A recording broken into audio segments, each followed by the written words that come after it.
আল্লাহর নবীর সাহাবা আবু বকর বলে, নবী গো, ওগো আল্লাহর নবীজি, আপনি একটু আমাকে সময় দেন, আমরা সাহাবারা সাদ ইবনে আবি ওয়াক্কাসকে একটু বোঝাই, যদি আপনাকে মাফ করে দেয় মারার আগে।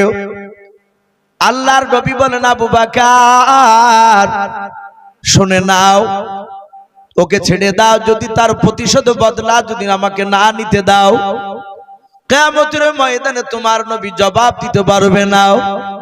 আবু বকর সিদ্দিক রাদিয়াল্লাহু তাআলা আনহু ডাক দিয়ে বলেন, নবী গো, আপনি একটু সময় দেন, আমাদেরকে একটু বোঝানোর। আল্লাহর নবী সময় দিয়ে বাবজি দাঁড়িয়ে আছেন। আবু বকর সাহাবা, সব সাহাবারা বাবজি উমারকে নয় রে বাবা, সাদ ইবনে আবি ওয়াক্কাসকে ডাক দিয়ে বলেছিলেন, ওরে সাদ ইবনে আবি ওয়াক্কাস ভাই, শুনে নাও, নবীকে তুমি মারতে যেও নাও, আল্লাহ রাসূলকে মারতে গেলে তোমার ঈমান নষ্ট হয়ে যাবে। কি ব্যাপার, তুমি নবীকে এভাবে মারতে কেন যাচ্ছ তুমি বলো। সাদ ইবনে আবি ওয়াক্কাস বলো, ভাই আমাকে বিরক্ত করো না, আমি কারো কথা শুনবো না। আল্লাহ রাসূলের সাহাবা আবু বকর ডাক দিয়ে বলেন, ভাই এখানে আল্লাহর নবী বাদ দিয়াও যতগুলো সাহাবা আছে শুনে নাও, সব সাহাবার নেকিগুলো রে ভাই, আমরা যতগুলো সাহাবা আছে আল্লাহর কাজ করতে গিয়ে যদি আল্লাহ কোনো নেকি দান করে থাকে আমাদের, ওরে সাদ ইবনে আবি ওয়াক্কাস শুনে নাও, সমস্ত সাহাবারা সব নেকিগুলো আমরা তোমাকে দিয়ে দেব, তার বিনিময়ে তুমি আমার বিশ্ব নবীকে মাফ করে দাও। সাদ ইবনে আবি ওয়াক্কাস ডাক দিয়ে বলেন, ভাই আবু বকর আমি কারণে কি নেব নাও। ওরে সাদ ইবনে আবি ওয়াক্কাস তুমি কারণে কি নেবা না, বলে নাও। আল্লাহর নবীজির সাহাবা আবু বকর বাবা সব সাহাবাদেরকে বলেন, ভাই কেউ কথা বলবো না, তোমরা চুপ করে বসে যাও, এবার আমি আবু বকর তার সঙ্গে আমি কথা বলবো। আবু বকর সাদ ইবনে আবি ওয়াক্কাসের কাছে যাওয়ার পর সাদ ইবনে আবি ওয়াক্কাসের হাতখানা ধরে বলেন, ভাই তুমি আমার ব্যাপারে জানো, বলে হ্যাঁ। ওরে সাদ ইবনে আবি ওয়াক্কাস তুমি আমার ব্যাপারে ভালো করে জানো, বলে হ্যাঁ জানি। আল্লাহর নবীর সাহাবা আবু বকর ডাক দিয়ে বলেছিল, ভাই রে শুনে না, মাঝে মাঝে হযরত ওমর ফারুক রাদিয়াল্লাহু তাআলা আনহু হযরত আবু বকরকে ডাক দিয়ে বলতেন, গো আবু বকর শুনে নাও, আমার জিন্দেগীর সব নেকিগুলো তোমাকে দিয়ে দেব, কিন্তু তার বিনিময়ে ভাই আবু বকর তোমার জীবনের সব নেকি দিব না, মাত্র শুধু হিজরত করার নেকির রাত্রিটা, ওই রাত্রে নেকিটা আমি নিতে চাই, বলে আমার সঙ্গে বদল করবে কিনা। উসমান গনি কোন সময় মাঝে মাঝে আবু বকরের সাথে বাবজি আলোচনা করতেন। হযরত আবু বকর বলতেন, ভাই আমার জীবনের সব নেকি দিতে রাজি আছি, শুনে নাও, ওই রাত্রের নেকিটা আমি তোমাকে দেব না, কারণ বাবা আপনার আমার নবী জনাবে মুহাম্মদ রাসূলুল্লাহ সাল্লাল্লাহু তাআলা আলাইহি ওয়াসাল্লাম আবু বকরের বাবা ব্যবহারে নবীজি এত খুশি হয়েছিলেন। আপনারা অনেকে মনে মনে চিন্তা করবেন, এমন আবু বকর কি কাজ করেছিল যার বাবা ব্যবহারে রাসূলুল্লাহ এত নেকির মর্যাদার কথা বলেছে। হাদিস শরীফে পাওয়া যায়, আল্লাহর নবী জনাবে মুহাম্মদ রাসূলুল্লাহ সাল্লাল্লাহু তাআলা আলাইহি ওয়াসাল্লাম যেদিন বাবা মক্কা ছেড়ে মদিনায় চলে যায়, এই ঘটনা বাবজি আপনারা সকলেই বাবজি শুনেছেন, কিন্তু আবু বকর এমন কি কাজ করেছিলেন সেই দিন কেন বাবা, যে কাজটায় রাসূলুল্লাহ এত বাবজি তার নেকির মর্যাদার কথা বলেছেন।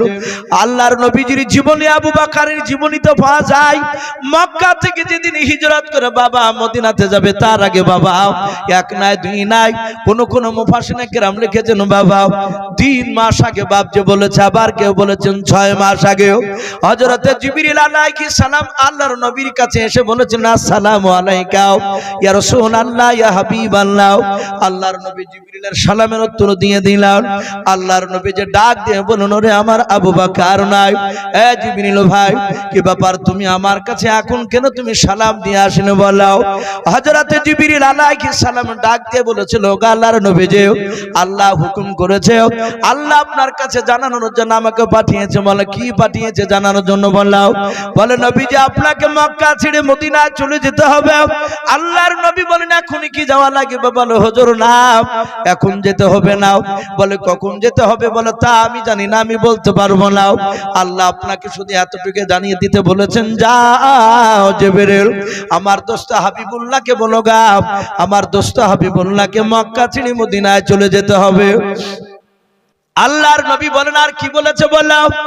ডাক দিয়ে বলে নবী শুধু আপনি একাই নয়, আপনার বন্ধু আবু বকরকে সঙ্গে করে নিয়ে যাবেন। আল্লাহর নবী বলে কোন তারিখে যেতে হবে? বলে তা জানি না।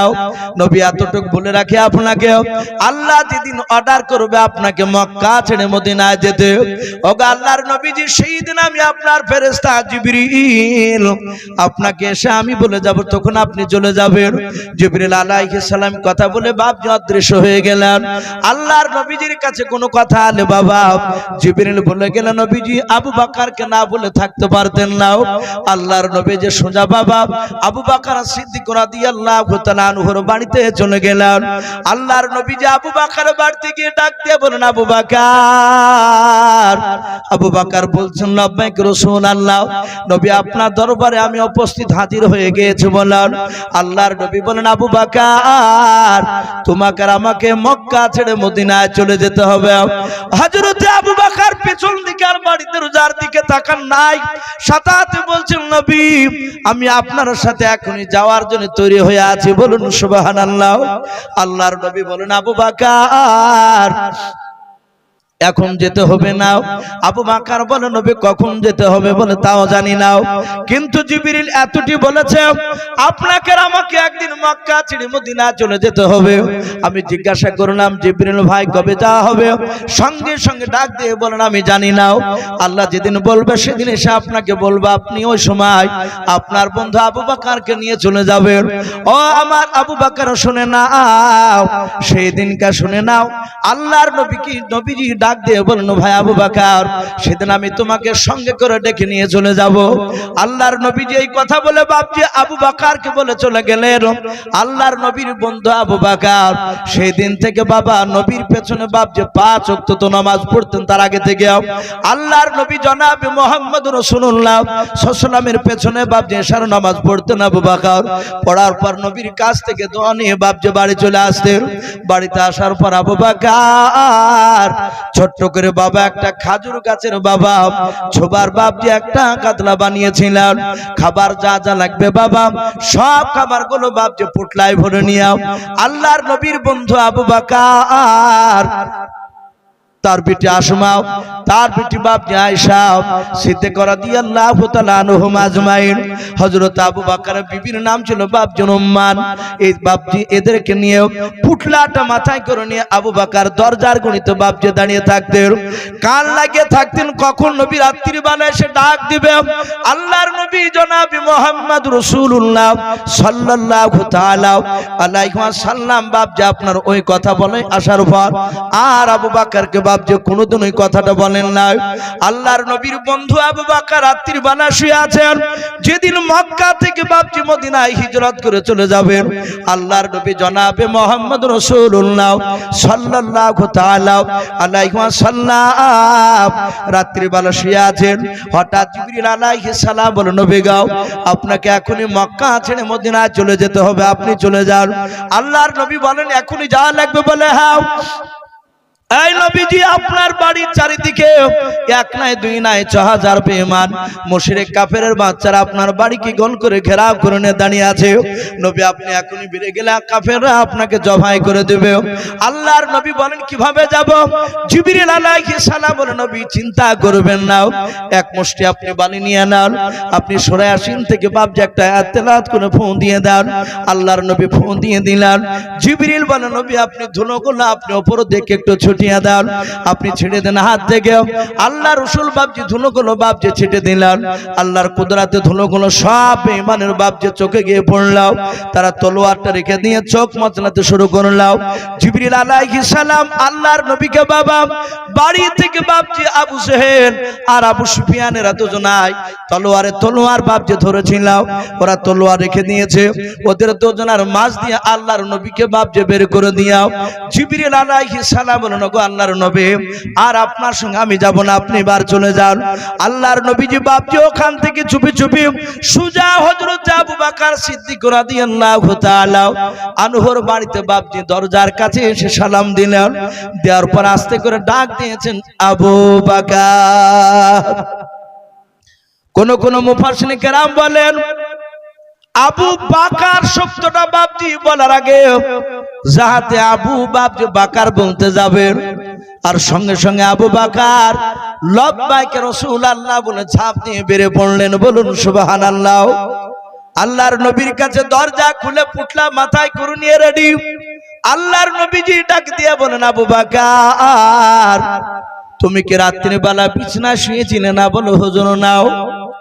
বলে, আবু বকর, পুটলা মাথায় করে নিয়ে কেন তুমি দাঁড়িয়ে আছো?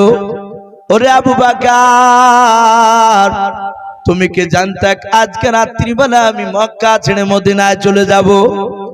হযরতে আবু বকর সিদ্দিক রাদিয়াল্লাহু তাআলা আনহু ডাক দিয়ে বলছেন, নবী আমি ওটাও জানতাম না। বলে, আবু বকর, তাহলে তুমি কেন বিছানায় ঘুমাও না? বলাও। হযরতে আবু বকর ডাক দিয়ে বলে, নবী গো, আজ থেকে 6 মাস আগে আপনি বলেছিলেন আবু বকর একদিন তোমাকে আমাকে মক্কা ছেড়ে মদিনায় চলে যেতে হবে। ওগো আল্লাহর রাসূল, সেই দিন আপনাকে আমি বলেছিলাম কবে যেতে হবে, আপনি তারিখটা বলেছিলেন নাও। আপনি বলেছিলেন আল্লাহর যেদিন অর্ডার হয়ে যাবে সেদিন আমি সঙ্গে সঙ্গে চলে যাব, এসে আমি তোমাকে ডেকে নিয়ে চলে যাব। আবু বকর, ওগো আল্লাহর নবী যে সেই দিন থেকে খোদার কসম করে বলে শুনে নাও, ওগো আমার বন্ধু আবু বকর, তুমি বললো। আর আবু বকর ডাক দিয়া নবীকে বলছেন, নবী গাও, সেই দিন থেকে আমি পুটলা নিয়ে আমি রাত্রে বেলায় সারা রাত এশার নামাজ পড়ে পুটলা মাথায় করে নিয়ে দরজাতে ফজর পর্যন্ত আমি দাঁড়িয়ে থাকতাম। ও নবীজি, আমি এই জন্য ঘুমাতাম না। আমি যদি বিছানায় ঘুমিয়ে যাই আর আপনি এসে যদি ডাক দেন আবু বকর, আমি যদি নিদ্রায় থাকি নবী গাও, আপনার প্রথম ডাকটা সাড়া দিতে পারবো না, দ্বিতীয় ডাকবেন আবু বকর, আমি সাড়া দিতে পারবো না। ওগো আল্লাহর নবীজি, আপনার আওয়াজখানা কয়েকবার পাওয়ার পর বেঈমান আবু জেহেল না আপনাকে ধরে তারা মারবে। ওগো আল্লাহর নবীজি, কিয়ামতের ময়দানে আল্লাহ একটিবার যদি বলে, আবু বকর, আমার পয়গম্বর রাসূল তোমার বাড়ি দরজা গিয়ে ডাক দিয়েছিল, তুমি প্রথমকার ডাকে কেন সাড়া দাও না? ওগো আল্লাহর নবী, সেদিন পাকড়াও হয়ে যাব, আমি আল্লাহর দরবারে আমি মাথা উঁচু করে কথা বলতে পারবো না। ও নবী, যে খোদার কসম কেন বলি, সেই দিন থেকে আজ পর্যন্ত আমি পিঠ লাগিয়ে বিছানায় শুই নাই। বলুন সুবহানাল্লাহ। ওগো নবী, আর দেরি করবেন না, চলুন, আপনি কোথায় নিয়ে যাবেন? আল্লাহর নবী বলেন, আবু বকর, এখনই তোমাকে আমাকে মক্কা ছেড়ে মদিনায় চলে যেতে হবে। ওরে আবু বকর, 6000 বেঈমান মুশরিক কাফেরের বাচ্চারাও আমার বাড়িকে ঘেরাও করে নিয়েছে, আমাকে না পেলে আমার পেছন ধাওয়া করবে। আবু বকর বলে, নবী চলুন। আল্লাহর নবী জনাবে মুহাম্মদ রাসূলুল্লাহ সাল্লাল্লাহু তাআলা আলাইহি ওয়াসাল্লাম তিনি বলেন, আল্লাহর নবী বলেন, আমি যখন আবু বকরকে নিয়ে চলে যাচ্ছিলাম, আবু বকরের বাড়ি থেকে অনেকটা দূরে চলে গেলাম।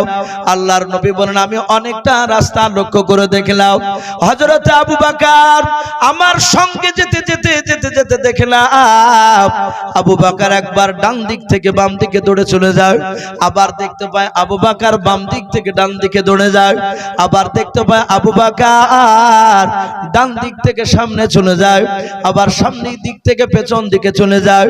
আল্লাহর নবী জনাবে মুহাম্মদ রাসূলুল্লাহ সাল্লাল্লাহু তাআলা আলাইহি ওয়াসাল্লাম বলেন, আমি অনেকক্ষণ ধরে দেখলাম আমার আবু বকরকে আমার সাথে হেঁটে হেঁটে যার চারিদিকে দৌড় দেয়, চারিদিকে ঘুরে ঘুরে দাঁড়ায়। আল্লাহর নবী আবু বকরের হাত কানা ধরে বলেন, ওরে আমার আবু বকর। আবু বকর দাঁড়িয়ে গেলেন, আল্লাহর নবীকে বলেন, ইয়া রাসূলুল্লাহ, আপনি বললেন। আল্লাহর আল্লাহর নবী বলেন আবু বকর তুমি কি চিন্তিত হয়ে আছো? বলে হুজুর কেন? বলে আবু বকর তোমার কি মনটা ছটফট করে বাড়ির জন্য? তোমার কি বিবির কথা মনে পড়ে যায়? তোমার কি বিটি আয়েশা তোমার বিটি আসমার জন্য কি তোমার মনটা খারাপ করে? বলাও। হযরত আবু বকর সিদ্দিক রাদিয়াল্লাহু তাআলা আনহু ডাক দিয়ে বলে নবী খোদার কসম করে বলে নবী গো আপনার দরবারে থাকলে গোটা পৃথিবীর সব কথা আমি ভুলে যাই। বলুন সুবহানাল্লাহ। আল্লাহ রাসূলকে আবু বকর এত ভালোবাসতেন রে বাবা। আর একটা কিতাবে বাপজি পাওয়া যায় আল্লাহর নবী একদিন আবু বকরকে বলেন আবু বকর আমি দেখেছি সব সাহাবা চলে গেলে তুমি কেন যাও না? ওরে সাহাবা আবু বকর তুমি সবারই কেন পেছনে তুমি যাও? আল্লাহর নবীকে বলেন হুজুর আপনার কাছে থাকলে আমাকে বাড়ি যেতে মন চায় না। আমি সব দুনিয়ার মহব্বত আমি ভুলে গিয়ে নবী আপনার কাছে পাগল পারা হয়ে যায়। সেই নবীর বন্ধু আবু বকর ডাক দিয়ে বলে নবী আমার বিটি আয়েশা আমার বিটি আসমা আমার বিবি মানের কথা মনে পড়ে নাই। আল্লাহর নবী বলেন আবু বকর আমি অনেকক্ষণ ধরে দেখলাম তুমি ডান দিক থেকে বাম দিকে সামনের দিক থেকে পেছনে এভাবে চারিদিকে কেন দৌড়াদৌড়ি করেছিলে বলাও। হযরতে আবু বকর নয় আবু বকর বলে নবী গো আমি চারিদিকে কেন দৌড়াচ্ছিলাম আপনি জানেন না? বলে নাও। বলো ও নবী যে শুনে নাও আমি চারিদিকে এই কারণে দৌড়াচ্ছিলাম আজ যে মক্কা ছেড়ে মদিনায় চলে যাচ্ছে আমরা দুজনায় বলে হাও ওগো নবী যে এই কথাটা যদি গত কালকে কোন রকমে যদি লিক হয়ে যায় কোন রকমে যদি বেঈমান কাফিররা আবু জেহেলরা যদি জানতে পারে নবী গো হয়তো জানতে পারেনি তারাও বেঈমানেরা তীর ধনুক নিয়ে তারা সঙ্গলে হয়তো তারা লুকিয়ে থাকবে। ওগো নবী আমি ডান বাম দিক থেকে ডান দিকে যাই কারণে ডান দিকে আর বেঈমানেরা জানো আপনাকে যখন নিশানা করে তীরখানা যখন ছড়বে নবী ওই তীরটা আপনার বাহুতে না লেগে গিয়ে আপনার বন্ধু আবু বকর যেন গায়ে লেগে যায়। বলুন সুবহানাল্লাহ। ও নবীজি আমি চারিদিকে ছুটাছুটি করি দৌড়াদৌড়ি করি ও নবীজি চারিদিকের বেঈমানের তীরগুলো নবী আপনার নুরানি বদন না লেগে যেন আপনার বন্ধু আবু বকরের দেহতে লেগে যায়। রাসূল আর থাকতে পারলেন না। বিশ্ব নবী এত খুশি হলেন নবীর উপরে। আল্লাহ কোরআন পাকে বলেছেন কুল ইন কুনতুম তুহিব্বুনাল্লাহ ফাত্তাবিউনি ইউহিব্বুকুমুল্লাহ ওয়া ইয়াগফির লাকুম যুনুবাকুম আল্লাহু গফুরুর রহিম। আল্লাহ বলেছেন হে রাসূল আপনি বলুন আমার সান্নিধ্য যদি লাভ করতে হয় আমার নৈকট্য যদি লাভ করতে হয় ফাত্তাবিউনি হে রাসূল আপনার ইত্তেবা অনুসরণ করে যেন চলে আপনার ইত্তেবা অনুসরণ করে চললে ইউহিব্বুকুমুল্লাহ আমি আল্লাহ তাকে ভালোবাসি ওয়া ইয়াগফির লাকুম যুনুবাকুম আমি তার গুনাহগুলোকে ক্ষমা করি। বলুন সুবহানাল্লাহ। বাপজি আমার বিশ্ব নবী সাহাবারা জানতো রাসূলকে খুশি করা লাগবে রাসূল খুশি হয়ে গেলে আল্লাহ রাজি হয়ে যাবে। হযরতে আবু বকরের ব্যবহার দেখে রাসূল এত খুশি হলেন নবী আর থাকতে না পেরে আবু বকরকে জড়ে ধরলেন। আবু বকরের কপালে চুমা দিয়ে বলছেন আবু বকর তুমি এত ভালোবাসো এই আবু বকর তুমি এত আমাকে ভালোবাসো। আবু বকর রাসূলের দিকে তাকিয়ে বলছেন নবী আমার নিজের জানের চেয়ে আপনাকে বিশ্বাস করি ভালোবাসি। সম্মানিত ভাইরা আমার বাবা জীবনেরা আপনারা সকলেই জানতেন শুধু আবু বকরের নামটা আবু বকর ছিল কিন্তু বাপজি আরেকটা যে টাইটেল তার পাশে নাম লেখানো আছে সিদ্দিক বলে একটা শব্দ ব্যবহার করি আমরা। আবু বকর সিদ্দিক বলি না আবু বকর সিদ্দিক রাদিয়াল্লাহু তাআলা আনহু এই সিদ্দিক শব্দটা আল্লাহ রাসূল দিয়েছেন রাখা তার ব্যবহারে বাপজি খুশি হয়েছিলেন। আপনারা সকলেই জানেন যেদিন বিশ্ব নবী আমার মেরাজ থেকে বাপজি ফিরে এসে আল্লাহ রাসূল সকাল বেলায় মক্কা নগরে মদিনায় না মক্কা নগরে থাকতে বাপজি মেরাজ হয়েছিল।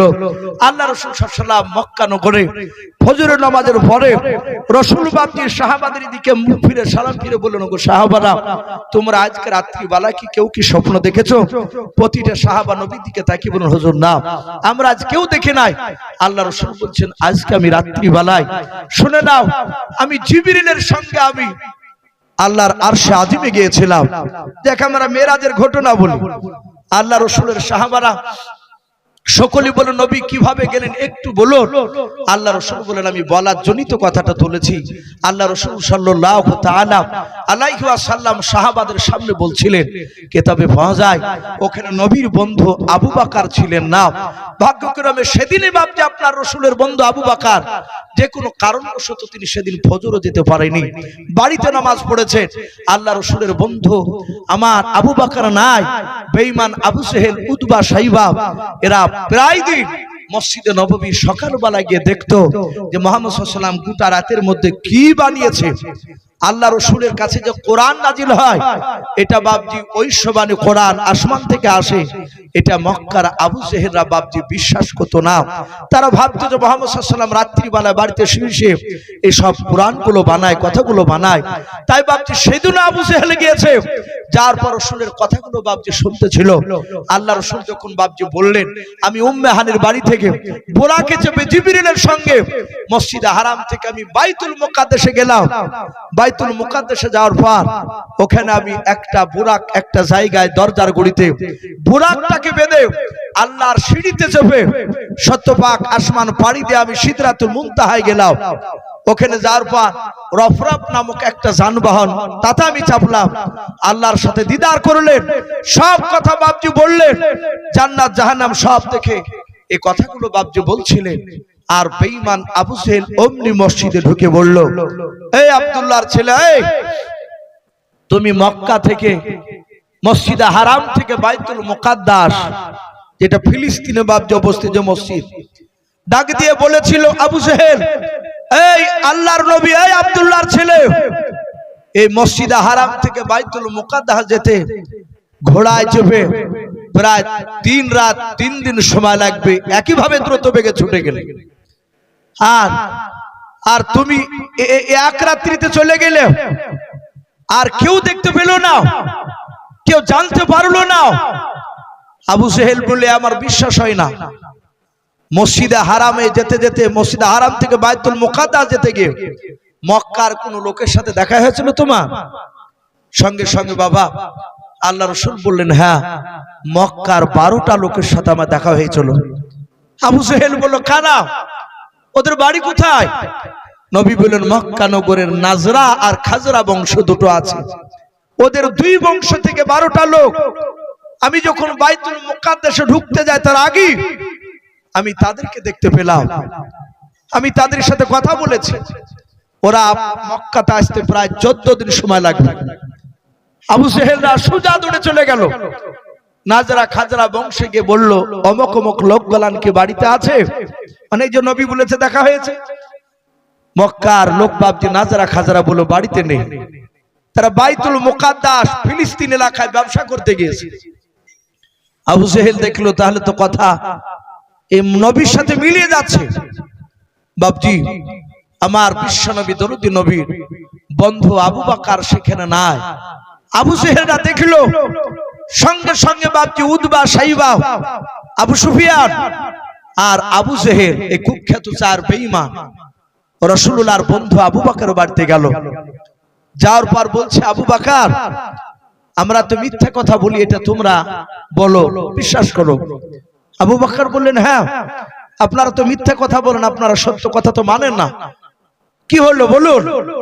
শতাহত আবু জেহেল বলল, ভাই আবু বকর, এতদিন যা মিথ্যা কথা বলেছি আজকে মিথ্যা কথা বলবো না, আজ একদম সত্য কথাগুলো বলবো।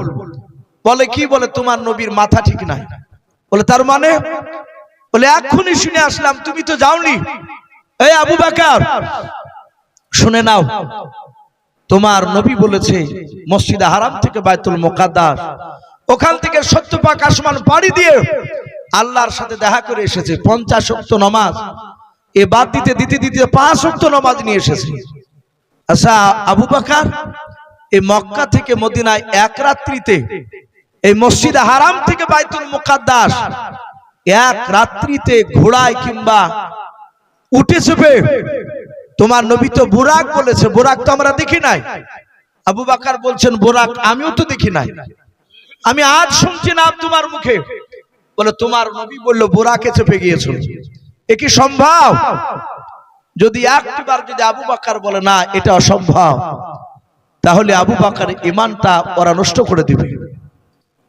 আবু বকর সিদ্দিক রাদিয়াল্লাহু তাআলা আনহু বাবা ডাক দিয়ে বলেছিল, ভাই আবু জেহেল শুনে নাও, যে কথাগুলো তুমি নবীর ব্যাপারে বললেও, ওরে ভাই আবু জেহেল, উতবা, সাইবা, আবু সুফিয়ান, তোমরা বলো কথাগুলোকে সত্যিকারী নবীর মুখ দিয়ে বের করেছে নবী আমার।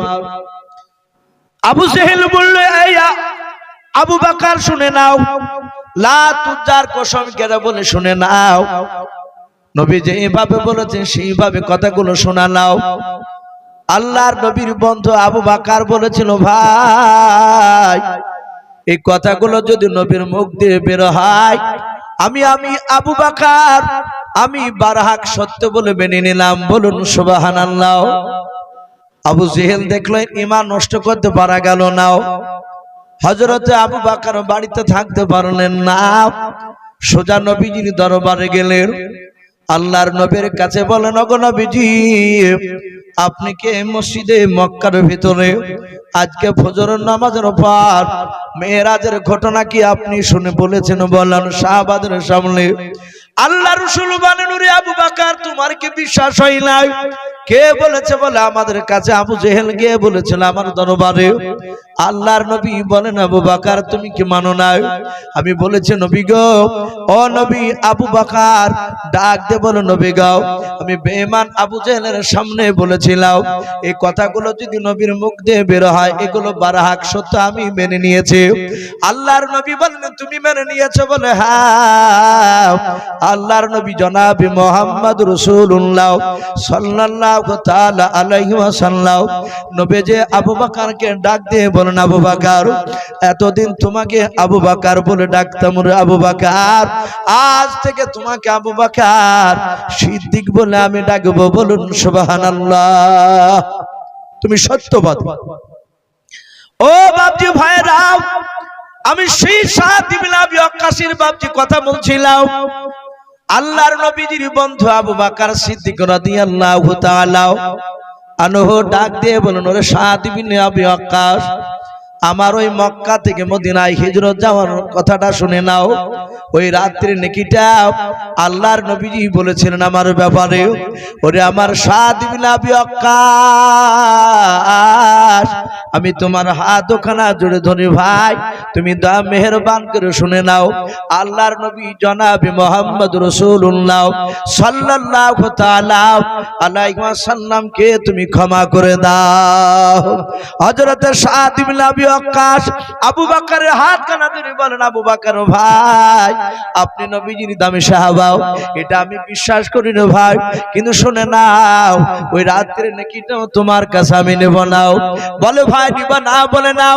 বলে সাদ ইবনে আবি ওয়াক্কাস, তুমি নবীকে মারবা? বলে হ্যাঁ, আমি নবীকে না মারা পর্যন্ত ক্ষমা করব নাও। আল্লাহর নবী জনাবে মুহাম্মদ রাসূলুল্লাহ সাল্লাল্লাহু তাআলা আলাইহি ওয়াসাল্লাম আবু বকর ডাক দিয়ে বলেছিলেন, ওরে ভাই সাদ বিন আবি ওয়াক্কাস, তোমাকে কিছু বলতে পারবো না। আল্লাহর নবী বলেন, আবু বকর ওকে তুমি ছেড়ে দাও, ওকে আসতে দাও, ওর বদলা নিতে দাও। আল্লাহর নবী বলেন, ওরে সাদ বিন আবি ওয়াক্কাস, আমি যে তোমাকে চাবুক দিয়ে মেরেছিলাম? বলে হ্যাঁ। ওরে সাদ বিন আবি ওয়াক্কাস শুনে নাও, তুমি আমাকে কোন চাবুক নিয়ে মারবে বলাও। সাদ বিন আবি ওয়াক্কাস বলে, নবীজি যে চাবুকখানা দিয়ে আপনি আমাকে মেরেছিলেন, নবী আপনি আমাকে চাবুকটা রাখতে দিয়েছিলেন। ওগো দরুদ নবী, আমার বাড়িতে চাবুকখানা রাখা আছে। আল্লাহর নবী জনাবে মুহাম্মদ রাসূলুল্লাহ সাল্লাল্লাহু তাআলা আলাইহি ওয়াসাল্লাম ডাক দিয়ে বলুন, সাহাবা যাও তাড়াতাড়ি বাড়ি থেকে চাবুকখানা নিয়ে এসো। সাদ বিন আবি ওয়াক্কাস দৌড়ে বাপটি বাড়ি থেকে চাবুকটা নিয়ে চলে আসলেন। আল্লাহ রাসূলের হাজার হাজার সাহাবায়ে কেরাম সকলেই বাপ যে আপনার দাঁড়িয়ে আছে আল্লাহর নবীজিকে মারার জন্য। রে বাবা, সাদ বিন আবি ওয়াক্কাস চাবুকখানা বাপজি নিয়ে চলে আসলো। আল্লাহর নবীর সাহাবারা মনে মনে চিন্তা করেছেন, আল্লাহ যে নবীকে বাঁচানোর জন্য আমরা অনেক সাহাবারা জান দিয়ে দিয়েছে, আমরা জীবন কুরবান দেওয়ার জন্য ঝাঁপিয়ে পড়েছিলাম, সেই নবীকে আমাদের সমস্ত সাহাবার সামনে আমারই একজন সাথী ভাই ধরে মারবে। ওগো মাওলার সহ্য করে তো পারি পারি নাই। আল্লাহর নবী জনাবে মুহাম্মদ রাসূলুল্লাহ সাল্লাল্লাহু তাআলা আলাইহি ওয়াসাল্লাম দাঁড়িয়ে আছেন। সাহাবাদের দিকে দেখলেন, সাহাবারা সবাই মিলে বাপজি এইভাবে হাত ওখানা চোখ দুটো বাপজি ধরে রাখলেন। তারা মনে মনে চিন্তা করলেন, আল্লাহ আল্লাহর নবীজিকে মারবে, আমরা দাঁড়িয়ে সহ্য করতে পারবো না। আল্লাহর নবী বলেন, ওরে সাহাবা সাদ ইবনে আবি ওয়াক্কাস শুনে নাও, আমি যে তোমাকে চাবুক দিয়ে মেরেছিলাম, এ সাদ ইবনে আবি ওয়াক্কাস তুমি বলো আমার সামনে দিকে মারবে না পেছন দিকে তুমি চাবুক দিয়ে মারবে বলো। সাদ ইবনে আবি ওয়াক্কাস ডাক দিয়ে বলো, নবী গো যেই দিন আপনি আমাকে চাবুক দিয়ে মেরেছিলেন, ও নবীজি শুনে নাও, সেদিন আপনি সামনের দিকে মারেন নাই, আপনি আমার পেছন দিকে আপনি চাবুক দিয়ে মেরেছিলেন, পেছন দিকের কাঁধের দিকে। ওগো আল্লাহর নবী যে আমি আজ আপনাকে পেছন দিকের কাঁধে আমি মারবো, নবী আপনি তাড়াতাড়ি রেডি হয়ে যান। আল্লাহর নবীজি দাঁড়িয়ে গেলেন। নবীজির বাবা কাছ থেকে 10 হাত দূরে বাপজি সাদ ইবনে আবি ওয়াক্কাস রাদিয়াল্লাহু তাআলা আনহু বাপজি তিনি দাঁড়িয়ে আছেন। দরদি নবী আমার সঙ্গে সঙ্গে বলেন, সাদ ইবনে আবি ওয়াক্কাস না তুমি মারো। ডাক দিয়ে বলো, নবী গো আমি আপনাকে কতক্ষণ পর্যন্ত মারবো না। বলে কতক্ষণ পর্যন্ত মারবে না? বলে নবীজি আপনার ডান দিকের কাঁধে যে পাঞ্জাবিটা রয়েছে। বলে হ্যাঁ। নবী গো ডান দিকের কাঁধের পাঞ্জাবিটা একটু সরিয়ে নেন। আল্লাহর নবীজি আস্তে আস্তে বাপজি সরাতে লাগলেন। আবু বকর কাঁদেন আর বলেন, ভাই ও সাদ বিন আবি ওয়াক্কাস আল্লাহর নবীজিকে মারা অন্যায় শুনে না, তার উপরে আবার আল্লাহর নবীজির পাঞ্জাবি খানা তুমি একটু টান দিতে বলেছো। বলে হ্যাঁ। আল্লাহর নবীজি বলেন, ওরে সাহাবা তুমি ওকে ছেড়ে দাও, ওকে বসতে দাও, সাদ ইবনে আবি ওয়াক্কাসকে তোমরা বাধা দিও না। আল্লাহর নবী জনাবে মুহাম্মদ রাসূলুল্লাহ সাল্লাল্লাহু তাআলা আলাইহি ওয়াসাল্লাম ডান দিকের কাদের বাবা পাঞ্জাবি খানা বাপজি একটু টান দিয়েছেন, আস্তে আস্তে বাপজি সরাছেন। আর ওই সময় সাদ ইবনে আবি ওয়াক্কাস বাবা চাবুক খানা নিয়ে বাপজি আপনার লক্ষ্য করেছিলেন আল্লাহর নবীর ডান দিকের কাদের দিকে। যাহাতে বাপজি কাদের পাঞ্জাবিটা একটু সরিয়েছেন, আল্লাহর নবীজির ডান দিকের কাঁধে বাবা একটা গোশতের টুকরা ছিল। আল্লাহর নবীজির বাবা গোশতের টুকরাটাকে আল্লাহর নবী বলেছেন ওটাকে মাহারে নবাদ বলা হয়। বলুন সুবহানাল্লাহ। ও বাপজি ভাইরাম এই মাহারে নবুয়াত চাই। আল্লাহর নবীজির বাপজি নবুয়াত ইসলাম মারা ছিল, ওটার কাজ কি ছিল রে বাবা?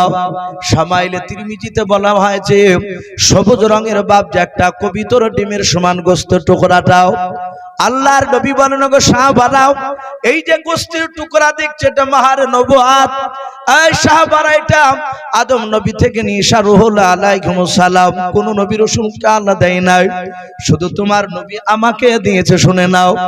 আল্লাহর নবী বলেন, ওরে সাহাবারাও এই মাহারে নবুয়াতের দ্বারা শুনে নাও, আমি তোমাদের বিশ্ব নবীর সামনে যেমন দেখতে পাই, ওরে আমার সাহাবারাও পেছন দিকে না তাকিয়ে আমি সামনের মতো দেখতে পাই, পেছন দিকটা বলুন সুবহানাল্লাহ। আল্লাহর নবী মাহারে নবুয়াত ওটা ছিল সিসি ক্যামেরাও। আল্লাহর নবীর সাহাবারা বলেন, আল্লাহর নবীজির দরবারে মসজিদে নববীতে নামাজ পড়ার জন্য দাঁড়িয়ে গেলাম আসরের নামাজ। অনেকগুলো সাহাবা আছে মসজিদের নববীর ভিতরে। আল্লাহর নবীজি বলেন, নামাজ তোমরা কাতার সোজা হয়ে দাঁড়িয়ে যাও। সাহাবারা বলেন, আমরা সকলে কাতার সোজা হয়ে দাঁড়িয়ে গেলাম। নবী আমার কাতার সোজা করাকে বাপজি তাকিদ বেশি দিয়েছিলেন। দেখবেন বাবা অনেক মসজিদে দেখা যায়, ও বাপজি ভাইয়েরাও প্রথমে কাতার সোজা করে নাই, দেখবেন মুয়াজ্জিন যখন তাকবীর দেয় অনেক সময় দেখবেন তাকবীর দিলে বাপজি সব মুসল্লিরা বসে থাকে। হাইয়া আলা সালাম হাইয়া আলাল ফালাহ যখন বলে তখন বাবা দাঁড়ায়। আমি ওটা দাঁড়ানো বাপজি নিষেধ বলছি নাও, কিন্তু বাবা কাতার সোজা করা এটা হচ্ছে বাপজি নবীর সুন্নাত। হযরত আমিরুল মুমিনিন ওমর ইবনুল খাত্তাব রাদিয়াল্লাহু তাআলা আনহু তিনি বাবা নামাজে দাঁড়ানোর সময় হাতে তীর ধনুক নিয়ে বাপজি কাতার বাপজি ধারতেন, যেন সোজা যেন কাতার হয়, যেন আঁকা বাঁকা যেন না হয়। এত গুরুত্ব দিতেন কাতার সোজা করাকে। আল্লাহর নবীজি বলেন, গো সাহাবারা তোমরা কাতার সোজা করে দাঁড়িয়ে যাও। সাহাবা আব্দুল্লাহ ইবনে মাসউদ রাদিয়াল্লাহু তাআলা আনহু বলেন, হযরত সালমান ফারসি রাদিয়াল্লাহু তাআলা আনহু বলেন, হযরত আবু হুরায়রা রাদিয়াল্লাহু তাআলা আনহু বলেন, অনেকগুলো সাহাবা বলেন আমরা নবীর পেছন কাতারে ছিলাম। আল্লাহর নবী ইমামের জায়গায়, নবীর পেছনে আমরা সব কাতারের প্রথমে আমরা দাঁড়িয়ে আছি। আল্লাহর নবী আমাদের দিকে তাকালেন না, নবী আমার পশ্চিম দিকে দাঁড়িয়ে আছেন। নবী দাঁড়িয়ে বললেন, কাতার সোজা করে দাঁড়িয়ে যাও। সবাই কাতার সোজা দাঁড়ালাম। আমার পেছনে প্রায় 2-3টা কাতারের উপর একজন সাহাবার আল্লাহর নবী যে নাম ধরে বাপজি ডাকলেন, পেছন দিকে তাকালেন না। নবী আমার সামনের দিকে তাকিয়ে আল্লাহর নবী বলেন, অমুক সাহাবা তোমার দাঁড়ানোটা সোজা হয় নাই, তুমি সোজা করে দাঁড়াও। আল্লাহর নবী নামাজ শেষ করে দিলেন। ওই সাহাবা মনে মনে চিন্তা করলেন, আমি দূর থেকে নবীকে দেখতে আমার অসুবিধা হচ্ছিল, সামনে অনেকগুলো সাহাবা ছিল। সেই সাহাবাকে ভেদ করে নবী আমার কেমন করে পা দেখতে পেল। আমি যে একটু আঁকা বাঁকা হয়ে দাঁড়িয়েছিলাম, এটা নবীজি কেমন করে জানতে পারলো? নবী তো আমাদের দিকে তাকায় নাই। সাহাবা আব্দুল্লাহ ইবনে মাসউদ বলেন, নবী পেছন দিকে তাকান নাই। আল্লাহর নবীকে বলেন, হুজুর ওই সাহাবা কাতার যে সোজা করেছিল না, তা আপনি কেমন করে নাম ধরে বলেন, দেখতে পেলেন কেমন করে? আল্লাহর নবী বলেন, ওরে সাহাবা, এই যে মাহারে নবুয়তটা দেখতে পাচ্ছি, এটা আমি সামনেও যেমন দেখতে পাই, আমি মাহারে নবুয়তের দ্বারাই আমি পেছনটা ওই রকম সামনের মতো দেখতে পাই। বলুন সুবহানাল্লাহ। এই বাপজি ভাইরা, নবীর ওটা সিসি ক্যামেরার মতো ছিল বাবা। আল্লাহর নবীজির সাহাবা সাদ ইবনে আবি ওয়াক্কাস বলেন, আমি যখন দেখতে পেলাম নবীজির ডান দিকের কাঁধ থেকে বাপজি আপনার ওই আপনার কাপড়টা টানিয়েছেন, গারিবান কলারটা টানিয়েছেন। আবু বকর নয়, সাদ ইবনে আবি ওয়াক্কাস বলেন, আল্লাহর নবী আর আপনার পাঞ্জাবি টানা লাগবে না। আল্লাহর নবী জনাবে মুহাম্মদ রাসূলুল্লাহ সাল্লাল্লাহু তাআলা আলাইহি ওয়াসাল্লাম কে ডাক দিয়ে বলে, হুজুর আর আপনাকে পাঞ্জাবি টানা লাগবে না। সব সাহাবারা বলেন, আমরা এইভাবে চোখ বন্ধ করে আছি। আল্লাহর নবীর সাহাবা সাদ ইবনে আবি ওয়াক্কাস পায়তারা করতে করতে বাবা আল্লাহর নবীর কাছে গিয়ে বাপজি মাথার উপর দিয়াও চাবুক কানা টান মেরে ফেলে দিয়াও আল্লাহর নবীজির মাহারে নবুয়তে চুমা দিয়ে দিলেন। বলুন সুবহানাল্লাহ। আল্লাহর নবীজির মাহারে নবুয়তে চুমা দিয়াও চাবুক খানা ফেলে দিয়ে বাবা আল্লাহর নবীর পা দুখানা জোরে জোরে কাঁদেন আর বলো, নবী গাও চরম বেয়াদবি করে ফেলেছে, আপনি আমাকে ক্ষমা করে দেবেন। ওগো আল্লাহর নবীজি, আমি কি আপনার মাহারে নবুয়তে আপনাকে মারতে পারি? ও নবী, আপনার পিঠিকে মারতে পারি? আল্লাহ রাসূল বলেন, এই সাদ ইবনে আবি ওয়াক্কাস পাগল, তুমি এরকম কেন করলে? তুমি বলো। সাদ ইবনে আবি ওয়াক্কাস বলেন, নবী গাও আমি আপনার মুখে শুনেছি দুনিয়ার বুকে নারী আর পুরুষ আপনি 10 জনকে আপনি জান্নাতের খুশখবর শুনিয়েছেন। আপনি বলেছেন আবু বকর জান্নাতি, উমর জান্নাতি, আলী জান্নাতি, উসমান গনি রাদিয়াল্লাহু তাআলা আনহুম আজমাইন জান্নাতি, ফাতেমা জান্নাতি, আয়েশা জান্নাতি, খাদিজা জান্নাতি রাদিয়াল্লাহু তাআলা আনহুম আজমাইন জান্নাতি। ওগো আল্লাহর নবী, যে এইভাবে নারী আর পুরুষ এক নাই দুই নাই 10 জনকে আপনি জান্নাতের খুশখবর শুনিয়েছেন। ও দরদি নবী, ও দরদি নবী, ওই 10 জন সিরিয়ালে কিন্তু সাদ ইবনে আবি ওয়াক্কাসের নামটা না। ওগো নবী, এই মাহারে নবুয়তের ফজিলত, মাহারে নবুয়তের বর্ণনা আপনার মুখ থেকে শুনেছি, এটা কোন নবীকে দেয় নাই, শুধু আপনাকে দিয়েছে। ওগো নবী, আমি সেদিন থেকে আমি সুযোগ খুঁজছিলাম কবে আপনি মাহব সাহেবে, সেদিন আমি কায়দা করে আপনার এই মাহারে নবুয়ত আমি চুমা দেব। এটা আমার মনের বাসনা আজ পূর্ণ করে নিয়েছে। নবী চুমা দিয়ে দিয়েছে আমার ধারণা। রাসূল একটু দোয়া করে দেন, আপনার এই মাহারে নবুয়তে যখন আমি ঠুর দিয়ে চুমা দিয়েছি, আশা করি জাহান্নামের আগুন আমাকে আশা করিয়া ছুঁবে না। নবী একবার যদি আপনি দোয়া করে দেন, সাহাবারা জানতো নবী দোয়া করলে আল্লাহ কবুল করবে। সঙ্গে সঙ্গে নবী দোয়া বললেন, ওরে সাদ ইবনে আবি ওয়াক্কাস, তুমি এত বিশ্বাস করো, ভালোবাসো বলে? হ্যাঁ। বলে যাও দোয়া করি আল্লাহ যেন তোমার কথা আল্লাহ কবুল করে নেয়, জাহান্নামের আগুন থেকে যেন আল্লাহ তোমাকে হেফাজত করে। বলুন সুবহানাল্লাহ। ভাই, আমি আর লম্বা চড়া করব না, আমার বলার উদ্দেশ্যে যে বাপজি নবীর এমন কোন কাজ উম্মতকে ভারী চেপে দেয় না যেটা নবী করে নাই উম্মতকে করতে বলেছে। প্রতিটা কাজ বাপজি নবী যেটাই বলেছেন সাহাবাকে সেটা নবীজি বাপজি করে দেখে দিয়েছে। তাই প্রতিটা বাপজি ভাইকে বলবো, আমরা হাতের দ্বারা, পায়ের দ্বারা, জবানের দ্বারায় কাউকে আঘাত দিব না। সকলে তওবা করে বাপজি আমরা ইনশাআল্লাহ এই যে রমজান মাস আসছে আগামীতে, আল্লাহ প্রতিটা মানুষকে যেন আমাদের সকলকে বাবা 5 ওয়াক্ত নামাজ তার সাথে হাতে রমজান মাসের যেন হক আদায় যেন করতে পারে, আল্লাহ যেন করে নেন। বলুন আল্লাহুম্মা আমিন, আল্লাহুম্মা আমিন। ভাই আমি আর লম্বা চড়া করব না, অনেকক্ষণ বাপজি আপনাদের সামনে বাপজি কথা বলছি। আমারই বন্ধু হযরত মাওলানা মুকবুল হোসেন সাহেব দামাত বারাকাতুহু আলিয়া সেই বাপজি বেলনাগা থেকে এসেছেন, তিনি আপনাদের সামনে মূল্যবান কথা উনি আলোচনা রাখবেন। বাপজি একটা মানুষ উঠবে না ইনশাআল্লাহ, ওনার গলার আওয়াজ খুব সুন্দর, উনিও খুব সুন্দর বয়ান করে। একই সঙ্গে গোটা পশ্চিম বাংলা বিভিন্ন জায়গাতে বাপজি যায়, উনি খুব ভালো আলোচনা করেন, আমার খুব কাছের মানুষ। তাই প্রতিটা বাপজি ভাই মা বোনদেরকে বলবো, আমরা কেউ বাপজি মজলিস ভাঙবো না, আমরা ওনার শেষ মোনাজাত শরীক হয়ে শেষ করে বাড়ি যাবো। বলুন ইনশাআল্লাহ। আল্লাহ আমাদের সকলকে আমল করার তৌফিক দান করুন। বলুন আল্লাহুম্মা আমিন। ওয়া আখিরি দাওয়ানা আনিল হামদুলিল্লাহি রাব্বিল আলামিন। আসসালামু আলাইকুম ওয়া রাহমাতুল্লাহি ওয়া বারাকাতুহু।